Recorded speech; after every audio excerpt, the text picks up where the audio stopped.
ಸ್ನೇಹಿತರೆ, ಚರಿತ್ರೆಯ ಮತ್ತೊಂದು ವಿಡಿಯೋಗೆ ನಿಮಗೆಲ್ಲ ಪ್ರೀತಿಯ ಸ್ವಾಗತ.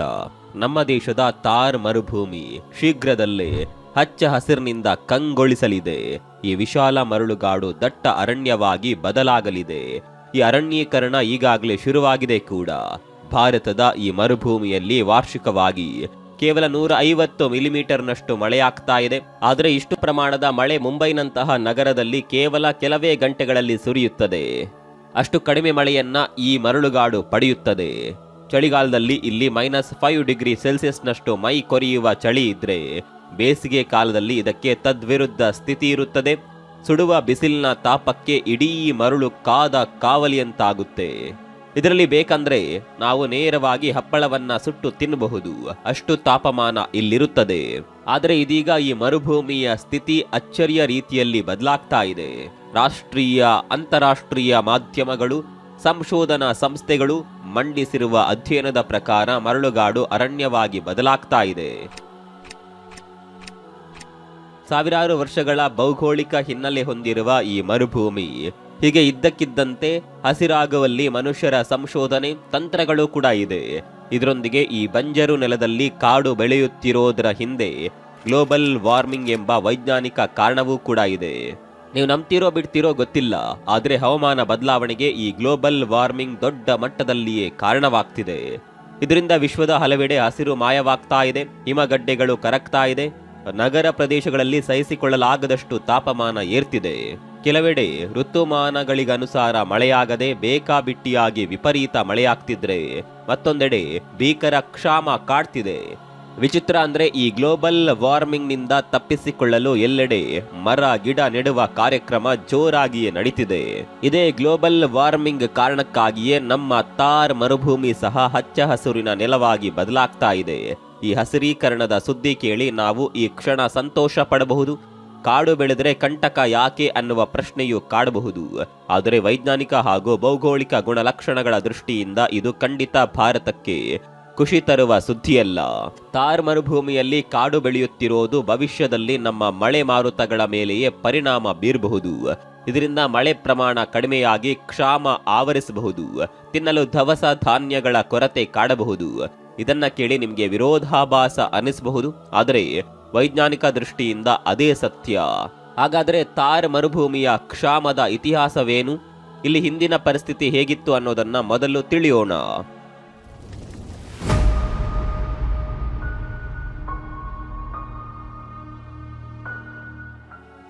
1792ರ ಅವಧಿಯಲ್ಲಿ ಈ ಪ್ರದೇಶದಲ್ಲಿ ಜನಜೀವನ ತೀರಾ ಕಳಪೆ ಮಟ್ಟದ್ದಾಗಿತ್ತು. ಕ್ಷಾಮ, ನೀರಿನ ಕೊರತೆಯಿಂದಾಗಿ ನಾಗರಿಕರು ನರಳುತ್ತಿದ್ದರು. ಬಂಜರು ವಲಯದ ಅಧ್ಯಯನ ನಡೆಸುವ ಭಾರತದ ಏಕೈಕ ಸಂಸ್ಥೆ ಕೇಂದ್ರ ಶುಷ್ಕ ವಲಯದ ಸಂಶೋಧನಾ ಸಂಸ್ಥೆಯ ವರದಿಯ ಪ್ರಕಾರ ಈ ಪ್ರದೇಶದಲ್ಲಿ ಬರ ಅನ್ನೋದು ತೀರಾ ಸಾಮಾನ್ಯವಾಗಿತ್ತಂತೆ. ಪ್ರತಿ 2-3 ವರ್ಷಕ್ಕೊಮ್ಮೆ ಈ ಪ್ರದೇಶಗಳಲ್ಲಿ ಕ್ಷಾಮ ಕಾಣಿಸಿಕೊಳ್ತಿತ್ತು ಅಂತ ಹೇಳ್ತಾವೆ ಸಂಸ್ಥೆಯ ಅಧ್ಯಯನ ವರದಿಗಳು. ನಿಮಗೆ ತಿಳಿದಿರಲಿ, 1792ರಿಂದ 1899ರವರೆಗೆ ಈ ಭಾಗದಲ್ಲಿ ಬರೋಬ್ಬರಿ 15 ಬಾರಿ ಭೀಕರ ಕ್ಷಾಮ ಆವರಿಸಿತ್ತಂತೆ. ಅದರಲ್ಲಿ 9 ಬಾರಿಯ ಸ್ಥಿತಿ ತೀರಾ ಭಯಾನಕವಾಗಿತ್ತಂತೆ. ಇದೇ ಕಾರಣದಿಂದಾಗಿಯೇ ಈ ಮರುಭೂಮಿಯಲ್ಲಿ ಜನವಸತಿಗಳು ವಿರಳವಾಗಿದ್ದವು. 1891ರ ಸಿಂಧ್ ಪ್ರಾಂತ್ಯದ ಜನಗಣತಿ ವರದಿ ಪ್ರಕಾರ ಈ ವಲಯದಲ್ಲಿ ಜನಸಾಂದ್ರತೆಯ ಪ್ರಮಾಣ ಪ್ರತಿ ಮೈಲಿಗೆ ಗರಿಷ್ಠ 102 ಜನರು ವಾಸ ಮಾಡ್ತಾ ಇದ್ರಂತೆ. ಅಷ್ಟರ ಮಟ್ಟಿಗೆ ಇಲ್ಲಿ ಜನಸಂಖ್ಯೆ ವಿರಳವಾಗಿತ್ತು. ಆದರೆ ದೇಶದ ಸ್ವಾತಂತ್ರ್ಯದ ಬಳಿಕ ಈ ಪ್ರದೇಶದ ಸ್ಥಿತಿ ಸುಧಾರಿಸಲು ಪ್ರಾರಂಭಿಸಿತು. ಸ್ವಾತಂತ್ರ್ಯದ ಬಳಿಕ ದೇಶದ ಚುಕ್ಕಾಣಿ ಹಿಡಿದಿದ್ದ ಪ್ರಧಾನಿ ನೆಹರು ಅವರಿಗೆ ಅಂದು ಹೈಡ್ರೋಲಿಕ್ ಇಂಜಿನಿಯರ್ ಆಗಿದ್ದ ಕನ್ವರ್ ಸೇನ್ ಎಂಬುವವರು ಸಲಹೆಯೊಂದನ್ನ ಮುಂದಿಟ್ಟರು. ಬರಪೀಡಿತ ರಾಜಸ್ಥಾನಕ್ಕೆ ಪಂಜಾಬ್ ಹಾಗೂ ಕಾಶ್ಮೀರ ಕಣಿವೆಯ ನದಿಗಳ ಹೆಚ್ಚುವರಿ ನೀರನ್ನ ಹರಿಸುವ ಯೋಜನೆ ಮುಂದಿಟ್ಟರು. ಅದಂತೆ ವಿಶಾಲವಾದ ಕಾಲುವೆಗಳ ಮೂಲಕ ನದಿ ನೀರನ್ನ ರಾಜಸ್ಥಾನಕ್ಕೆ ಹರಿಸುವುದು ಈ ಯೋಜನೆಯ ಭಾಗವಾಗಿತ್ತು. ಆದರೆ ಅಂದಿನ ಸಮಯದಲ್ಲಿ ಈ ಯೋಜನೆ ಕಾರ್ಯಸಾಧುವಲ್ಲದ ಪ್ಲಾನ್ ಅಂತಾಲೆ ಅಂದುಕೊಳ್ಳಲಾಗಿತ್ತು. ಇದಕ್ಕೆ 2 ಮೇಜರ್ ಕಾರಣಗಳಿದ್ದವು. ಒಂದು, ಭಾರತ ಆಗಷ್ಟೇ ಸ್ವತಂತ್ರಗೊಂಡ ರಾಷ್ಟ್ರವಾಗಿತ್ತು. ಹೀಗಾಗಿ ಸರ್ಕಾರದಿಂದ ಅಷ್ಟು ದೊಡ್ಡ ಮಟ್ಟದ ಹೂಡಿಕೆ ಕಷ್ಟವಿತ್ತು. 3 ರಾಜ್ಯಗಳ ಮೂಲಕ ಸುಮಾರು 650 ಕಿಲೋಮೀಟರ್ನಷ್ಟು ಕೆನಾಲ್ ನಿರ್ಮಿಸುವುದು ಹಣಕಾಸಿನ ದೃಷ್ಟಿಯಿಂದ ದೊಡ್ಡ ಭಾರವೇ ಆಗಿತ್ತು. ಇನ್ನು ಎರಡನೇ ಕಾರಣ ಅಂದ್ರೆ ನದಿಗಳ ನೀರು ಹಂಚಿಕೆಯ ವಿವಾದ. ಒಂದು ವೇಳೆ ಈ ನದಿಗಳ ನೀರನ್ನ ತಿರುಗಿಸಿದ್ರೆ ಈ ನೀರಿಗಾಗಿ ಭಾರತ ಪಾಕಿಸ್ತಾನ ನಡುವೆ ದೊಡ್ಡ ಕದನವೇ ನಡೆಯುತ್ತಿತ್ತು. ಅಷ್ಟರ ಮಟ್ಟಿಗೆ ಪರಿಸ್ಥಿತಿ ಸೂಕ್ಷ್ಮವಾಗಿತ್ತು. ಆದರೆ PM ನೆಹರು ಇದಕ್ಕೆ ತಲೆ ಕೆಡಿಸಿಕೊಳ್ಳದೆ ದೊಡ್ಡ ಹೆಜ್ಜೆ ಇಟ್ಟಿದ್ರು. ಎರಡು ಸಮಸ್ಯೆಗಳನ್ನ ತಮ್ಮ ಚಾಣಾಕ್ಷತನದಿಂದ ಬಗೆಹರಿಸಿದ್ರು. 1957ರಲ್ಲಿ ನೆಹರು ಸರ್ಕಾರ ಪಾಕಿಸ್ತಾನದೊಂದಿಗೆ ಇಂಡಸ್ ಜಲ ಒಪ್ಪಂದ ಮಾಡಿಕೊಂಡಿತ್ತು. ಇದರ ಅನ್ವಯ ಸಟ್ಲೇಜ್, ರಾವಿ, ಬಿಯಾಸಿ ನದಿಗಳ ನೀರಿನ ಮೇಲೆ ಭಾರತಕ್ಕೆ ಸಂಪೂರ್ಣ ನಿಯಂತ್ರಣ ಸಿಕ್ಕಿತು. ಇನ್ನು ಈ ನದಿಗಳ ನೀರನ್ನ ಹರಿಸಲು ಕಾಲುವೆ ನಿರ್ಮಾಣಕ್ಕಾಗಿ ನೆಹರು ಸರ್ಕಾರ $20 ಮಿಲಿಯನ್ ಹಣವನ್ನ ಇದಕ್ಕಾಗಿ ತೆಗೆದಿರಿಸಿತು. ಈ ಯೋಜನೆ ಅನುಷ್ಠಾನಗೊಳ್ಳಲು ಹೆಚ್ಚು ಕಡಿಮೆ 27 ವರ್ಷ ಹಿಡಿಯಿತು. ಅಂದ್ರೆ 1985ರಲ್ಲಿ ಕಾಲುವೆ ನೀರು ರಾಜಸ್ಥಾನದ ಬಂಜರು ಭೂಮಿಯನ್ನ ತಲುಪಿತು. ಇದಕ್ಕೆ ಇಂದಿರಾ ಗಾಂಧಿ ಕೆನಾಲ್ ಪ್ರಾಜೆಕ್ಟ್ ಅಂತ ಹೆಸರಿಸಲಾಯಿತು. ಸ್ನೇಹಿತರೆ, ದೇಶದ ಅತಿ ಉದ್ದವಾದ ಕಾಲುವೆಯಾಗಿರುವ ಈ ಕೆನಾಲ್ ಇಂದಿಗೂ ಚಾಲ್ತಿಯಲ್ಲಿದೆ. ಅಲ್ಲದೆ ಜಗತ್ತಿನ ಅತಿದೊಡ್ಡ ಯಶಸ್ವಿ ನೀರಾವರಿ ಕಾಲುವೆ ಯೋಜನೆ ಎಂಬ ಖ್ಯಾತಿಯು ಇದಕ್ಕಿದೆ. ಅಮೆರಿಕದ ಖ್ಯಾತ ಎಕ್ಸಿಕ್ಯೂಟಿವ್ ಇಂಟೆಲಿಜೆನ್ಸ್ ರಿವ್ಯೂ ಪತ್ರಿಕೆ ಈ ಯೋಜನೆಯನ್ನ ಜಗತ್ತಿನ ಅತ್ಯಂತ ಯಶಸ್ವಿ ನೀರಾವರಿ ಯೋಜನೆ ಅಂತ ಹೊಗಳಿತ್ತು. ಅಷ್ಟರ ಮಟ್ಟಿಗೆ ಇದು ಸಫಲವಾಗಿತ್ತು. ಯಾವಾಗ ಈ ಕಾಲುವೆ ಯೋಜನೆ ಜಾರಿ ಆಯಿತು, ಅಂದಿನಿಂದ ರಾಜಸ್ಥಾನದಲ್ಲಿ ಕೃಷಿ ಚಟುವಟಿಕೆಗಳಿಗೆ ವೇಗ ಸಿಕ್ತು. ವ್ಯವಸಾಯ ನಡೆಸುವ ಭೂಮಿಯು ಡಬಲ್ ಆಯಿತು. 1956ರಲ್ಲಿ 12.7% ಭೂಮಿಯಲ್ಲಿ ಮಾತ್ರ ಕೃಷಿ ನಡೆಸಲಾಗ್ತಾ ಇತ್ತು. ಆದರೆ 1990ರ ವೇಳೆಗೆ ಇದು ದ್ವಿಗುಣಗೊಂಡು 24.9% ಭೂಮಿಯಲ್ಲಿ ಕೃಷಿ ವಿಸ್ತರಣೆಯಾಗಿತ್ತು. ಈ ಯೋಜನೆಯಿಂದಾಗಿ ಕುಡಿಯುವ ನೀರಿನ ಸಮಸ್ಯೆ ಬಗೆಹರಿಯುತ್ತಲ್ಲದೆ ಆಹಾರ ಧಾನ್ಯಗಳ ಉತ್ಪಾದನೆಯು ಶುರುವಾಗಿತ್ತು. ಈ ಎಲ್ಲಾ ಕಾರಣಗಳಿಂದಾಗಿ ಮರುಭೂಮಿಯನ್ನ ತೊರೆದಿದ್ದ ನಿವಾಸಿಗಳು ಮರಳಿ ತಮ್ಮ ಸ್ಥಳಗಳಲ್ಲಿ ನೆಲೆಗೊಳ್ಳಲು ಪ್ರಾರಂಭಿಸಿದ್ರು. ಇದರಿಂದಾಗಿ ಮರಳುಗಾಡಿನ ಜನಸಂಖ್ಯೆ ನಿಧಾನವಾಗಿ ಏರಲು ಪ್ರಾರಂಭಿಸಿತು. ನೀರಾವರಿ ಯೋಜನೆಯಿಂದಾಗಿ ಜನವಸತಿ ಪ್ರದೇಶಗಳ ಸುತ್ತಮುತ್ತಲಿನ ಭಾಗವೇನು ಹಸಿರೀಕರಣ ಆಯಿತು. ಆದರೆ ಜನವಸತಿಯಿಂದ ದೂರ ಇರುವ ಭೂಮಿ ಬಂಜರಾಗಿಯೇ ಮುಂದುವರಿಯಿತು. ಇದಕ್ಕಾಗಿ ಭಾರತ ಸರ್ಕಾರ ಬ್ರಿಟಿಷರ ಯೋಜನೆಯೊಂದರ ಸ್ಫೂರ್ತಿ ಪಡೆದು ಪರಿಹಾರ ಕ್ರಮವೊಂದನ್ನು ಹುಡುಕಿಕೊಂಡಿತು. 1870ಕ್ಕೂ ಮುನ್ನ ಸಿಂಧ್ ಪ್ರಾಂತ್ಯ ಸಂಪೂರ್ಣ ಬರಡು ನೆಲವಾಗಿತ್ತು.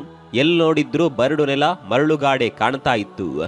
ಆದರೆ ಬ್ರಿಟಿಷರು 1877ರಲ್ಲಿ ಸಿಂಧ್ನ ತಾರ್ ಪಾರ್ಕಾರ್ ಮರುಭೂಮಿಯಲ್ಲಿ ದಕ್ಷಿಣ ಅಮೆರಿಕ ಮೂಲದ ಸಸಿಯೊಂದನ್ನು ನೆಟ್ಟರು. ಪ್ರೊಸೋಪಿಸ್ ಜೂಲಿಫ್ಲೋರಾ ಅಂತ ಕರೆಸಿಕೊಳ್ಳುವ ಈ ಗಿಡದ ದೆಸೆಯಿಂದಾಗಿ ಇಡೀ ಈ ವಲಯ ಹಸಿರಿನಿಂದ ತುಂಬಿದ ಕಾಡಾಗಿ ಬದಲಾಯಿತು. ಪ್ರಾಯೋಗಿಕವಾಗಿ ನಡೆಸಿದ ಈ ಸಸಿಯ ನಾಟಿ ಸಿಂಧ್ ಪ್ರಾಂತ್ಯವನ್ನ ಹಸಿರಾಗಿಸಿತು. ಸ್ನೇಹಿತರೆ, ಪ್ರೊಸೋಪಿಸ್ ಜೂಲಿಫ್ಲೋರಾ ನಮಗೆ ತಿಳಿಯದ ಗಿಡವೇನಲ್ಲ. ಇದು ನಮ್ಮ ಕರ್ನಾಟಕದ ಬಹುತೇಕ ಭಾಗಗಳಲ್ಲಿ ಕಂಡುಬರುತ್ತದೆ. ಕರಿಜಾಲಿಯಂತೆ ಮುಳ್ಳಿನಿಂದ ಕೂಡಿರುವ ಈ ಗಿಡವನ್ನ ಉತ್ತರ ಕರ್ನಾಟಕದಲ್ಲಿ ಪಿಕಜಾಲಿ ಕಂಟಿ, ಅಮೆರಿಕ ಜಾಲಿ, ಬಳ್ಳಾರಿ ಜಾಲಿ ಅಂತ ಕರೆಯುತ್ತಾರೆ. ಸ್ವಾತಂತ್ರ್ಯ ಸಿಕ್ಕ ಆರಂಭದ ವರ್ಷಗಳಲ್ಲಿ ಉರುವಲಿಗಾಗಿ ದೇಶದಾದ್ಯಂತ ಈ ಮರದ ಬೀಜವನ್ನ ಚೆಲ್ಲಲಾಗಿತ್ತು. ಆದರೆ ಈ ಕಳೆ ಸಸ್ಯ ಇದೀಗ ರಸ್ತೆ, ಹೆದ್ದಾರಿಗಳಿಗೆ, ಬದುಗಳಿಗೆ ದೊಡ್ಡ ಸಮಸ್ಯೆಯಾಗಿ ಕಾಡ್ತಿದೆ. ಇನ್ನೊಂದು ಅಚ್ಚರಿಯ ವಿಚಾರ ಅಂದ್ರೆ ಈ ಸಸ್ಯದಿಂದಾಗಿ ಸೊಳ್ಳೆಗಳ ಕಾಟವು ಹೆಚ್ಚಾಗುತ್ತದೆ. ಈ ಗಿಡದ ವೈಶಿಷ್ಟ್ಯತೆವೇನೆಂದ್ರೆ ಎಂತಹ ವಾತಾವರಣದಲ್ಲಿಯೂ ಇದು ಎದ್ದು ನಿಲ್ಲುತ್ತದೆ. ಅಂದ್ರೆ ಇದಕ್ಕೆ ಹೆಚ್ಚು ನೀರಿನ ಅವಶ್ಯಕತೆ ಇರೋದಿಲ್ಲ. ತೀರಾ ಶುಷ್ಕ, ಅರೆಶುಷ್ಕ ಪ್ರದೇಶಗಳಿಗೆ ಇದು ಹೇಳಿ ಮಾಡಿಸಿದ ಮರ. ಮರುಭೂಮಿಯಲ್ಲೂ ಇದು ಸಂಪಾಗಿ ಬೆಳೆಯುತ್ತದೆ. ಈ ಗಿಡದ ಬೇರುಗಳು ನೆಲದ ಆಳಕ್ಕೆ ಚಾಚಿಕೊಳ್ಳುತ್ತವೆ. ಇದರಿಂದ ಮಣ್ಣಿನ ಸವಕಳಿ ಕಡಿಮೆಯಾಗುತ್ತದೆ. ಈ ಗಿಡದ ಮತ್ತೊಂದು ದೊಡ್ಡ ಲಾಭ ಅಂದ್ರೆ ಇದು ಭೂಮಿಯಲ್ಲಿ ನೈಟ್ರೋಜನ್ ಅಂಶವನ್ನ ಹೆಚ್ಚು ಮಾಡುತ್ತದೆ. ಇನ್ನು ಈ ಗಿಡದ ಎಲೆ ಹಾಗೂ ಕಾಯಿಗಳು ಕುರಿ, ಮೇಕೆಗಳಿಗೆ ಆಹಾರವಾದರೆ ಇದರ ತೊಗಟೆ, ರೆಂಬೆ ಕೊಂಬೆಗಳು ಉರುವಲಿಗೆ ಉಪಯೋಗವಾಗ್ತಾವೆ. ಇನ್ನು ಈ ಮರದ ಅತಿದೊಡ್ಡ ಲಾಭ ಅಂದ್ರೆ ಇದು ಬಹುಬೇಗನೆ ಬೆಳೆಯುತ್ತದೆ. ವರ್ಷದಲ್ಲಿ 2-3 ಬಾರಿ ಹೂ ಬಿಟ್ಟು ಕಾಯಿ ಆಗುತ್ತದೆ. ಇದರಿಂದ ಬೀಜ ಪ್ರಸರಣ ಬಹಳ ಲಘು ಬಗೆಯಿಂದ ನಡೆಯುತ್ತದೆ. ಹೀಗಾಗಿ ಭಾರತ ಸರ್ಕಾರ ಈ ವಿದೇಶಿ ಜಾಲಿ ಗಿಡವನ್ನ ದೇಶಕ್ಕೆ ಪರಿಚಯಿಸಿತು. ಬರ ಪರಿಹಾರ ಕಾರ್ಯಕ್ರಮಗಳ ಮೂಲಕ ಕ್ಷಾಮ ಪೀಡಿತ, ಕಡಿಮೆ ಮಳೆ ಬೀಳುವ ಪ್ರದೇಶಗಳಲ್ಲಿ ಈ ಗಿಡದ ಬೀಜಗಳನ್ನ ಪ್ರಸರಣ ಮಾಡಲಾಯಿತು. 1999ರ ವರದಿ ಪ್ರಕಾರ ರಾಜಸ್ಥಾನದ ತಾರ್ ವಲಯದಲ್ಲಿ 14% ಭೂಮಿ ಇದರಿಂದ ಅರಣ್ಯವಾಗಿ ಮಾರ್ಪಟ್ಟಿತು. ಇಂದಿಗೂ ಪಶ್ಚಿಮ ರಾಜಸ್ಥಾನದ 12 ಜಿಲ್ಲೆಗಳಲ್ಲಿ ಈ ಗಿಡ ಅತ್ಯಂತ ಮಾಮೂಲಿಯಾಗಿದೆ. ಕಾಲುವೆ ನೀರಾವರಿ ಯೋಜನೆ ಹಾಗೂ ವಿದೇಶಿ ಜಾಲಿಯ ಪ್ರಸರಣದ ಈ 2 ಮುಖ್ಯ ಯೋಜನೆಗಳ ಮೂಲಕ ಈ ಬಂಜರು ಭೂಮಿಯನ್ನ ಸರ್ಕಾರ ಹಸಿರೀಕರಣ ಮಾಡಿತು. ಸರ್ಕಾರವೇನು ತಾರ್ ಮರುಭೂಮಿಯನ್ನ ಹಸಿರುಗೊಳಿಸುವತ್ತ ಹೆಜ್ಜೆ ಇಟ್ಟಿತು. ಆದರೆ ಮೊದಲೇ ಹೇಳಿದಂತೆ ಗ್ಲೋಬಲ್ ವಾರ್ಮಿಂಗ್ ಕಾರಣಕ್ಕೆ ಥಾರ್ ಮರುಭೂಮಿ ವಲಯದ ಸ್ಥಿತಿ ಇದೀಗ ಉಲ್ಟಾ ಆಗ್ತಿದೆ. ಹವಾಮಾನ ವೈಪರೀತ್ಯದಿಂದಾಗಿ ಎಲ್ಲವೂ ಅಯೋಮಯವಾಗುತ್ತಿದೆ. ಇದಕ್ಕೆ ಕಾರಣ ಏನು ಅಂತ ತಿಳಿಯಬೇಕಾದ್ರೆ ಮಳೆ ಹೇಗೆ ಉಂಟಾಗುತ್ತದೆ ಅನ್ನೋದನ್ನ ಸರಳವಾಗಿ ಸಂಕ್ಷಿಪ್ತವಾಗಿ ತಿಳಿಯೋಣ. ಸ್ನೇಹಿತರೆ, ಪ್ರಕೃತಿಯ ಜಲಚಕ್ರ ನಡೆಯೋದೇ ಒಂದಕ್ಕೊಂದು ಪೂರಕ ಸ್ಥಿತಿಯ ಮೇಲೆ. ಮಳೆ ಮಾರುತಗಳು, ಗಾಳಿ, ಕಡಿಮೆ ಒತ್ತಡದ ವಲಯ ಹಾಗೂ ಹೆಚ್ಚು ಒತ್ತಡದ ವಲಯದ ನಡುವಿನ ಆಟವಾಗಿದೆ.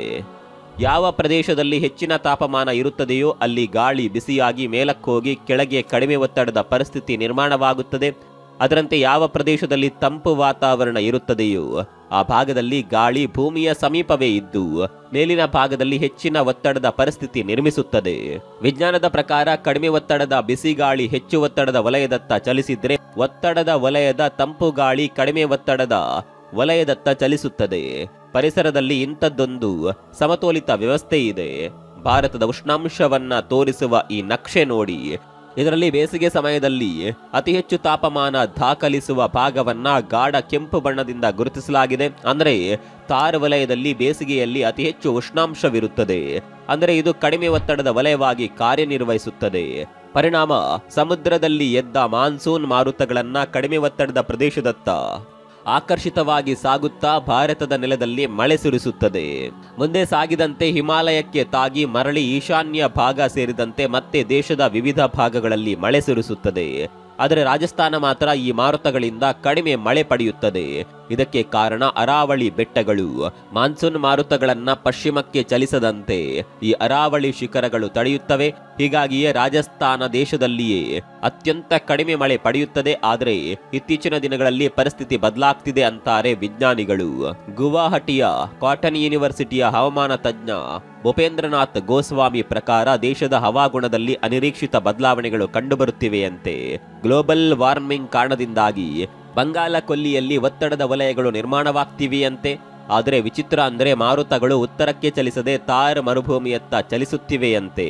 ಇದೇ ಕಾರಣದಿಂದಾಗಿಯೇ ಪಶ್ಚಿಮ ಭಾರತದಲ್ಲಿ ಅಕಾಲಿಕ ಮಳೆ ಹೆಚ್ಚಾಗ್ತಿದೆ ಅಂತಾರೆ ಅವರು.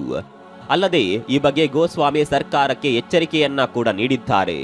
ಒಂದು ವೇಳೆ ಇದೇ ಪ್ಯಾಟರ್ನ್ ಮುಂದುವರೆದರೆ ದೇಶದ ಮಳೆ ಮಾರುತಗಳ ಚಿತ್ರಣವೇ ಬದಲಾಗಲಿವೆಯಂತೆ.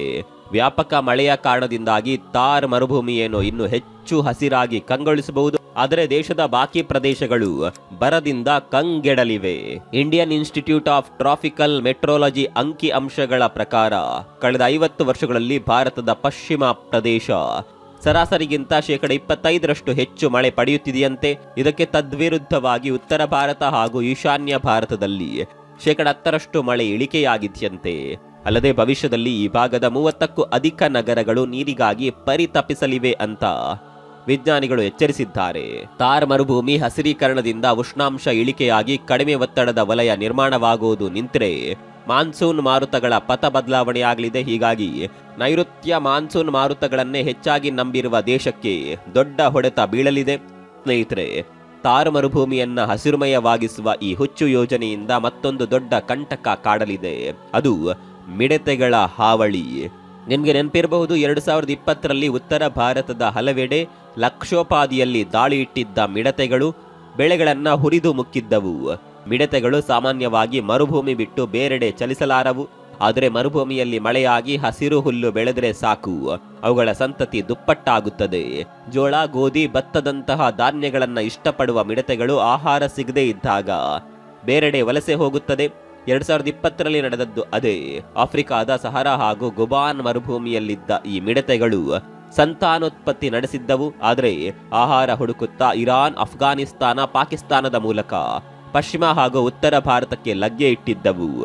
ಈ ಮಿಡತೆಗಳ ದಾಳಿಯಿಂದ ಒಂದು ಅಂದಾಜಿನಂತೆ 1,70,000 ಹೆಕ್ಟೇರ್ ಭೂಮಿಯ ಫಸಲು ಹಾನಿಯಾಗಿತ್ತು. ವಿಚಿತ್ರ ಅಂದ್ರೆ ಸಾವಿರಾರು ಮೈಲಿ ದೂರದ ಆಫ್ರಿಕಾದಿಂದ ವಲಸೆ ಬಂದಿದ್ದ ಮಿಡತೆಗಳು ದೇಶದಲ್ಲಿ ಇಷ್ಟೊಂದು ದೊಡ್ಡ ಪ್ರಮಾಣದಲ್ಲಿ ಹಾನಿ ಮಾಡಿದ್ದವು. ಒಂದು ವೇಳೆ ಥಾರ್ ಮರುಭೂಮಿಯಲ್ಲೇ ಈ ಮಿಡತೆಗಳು ಮರಿಹಾಕಿ ಭಾರತದ ವಿವಿಧೆಡೆ ದಾಳಿ ನಡೆಸಿದ್ರೆ ಅದರ ಪರಿಸ್ಥಿತಿಯನ್ನ ಊಹಿಸಲು ಸಾಧ್ಯವಿಲ್ಲ.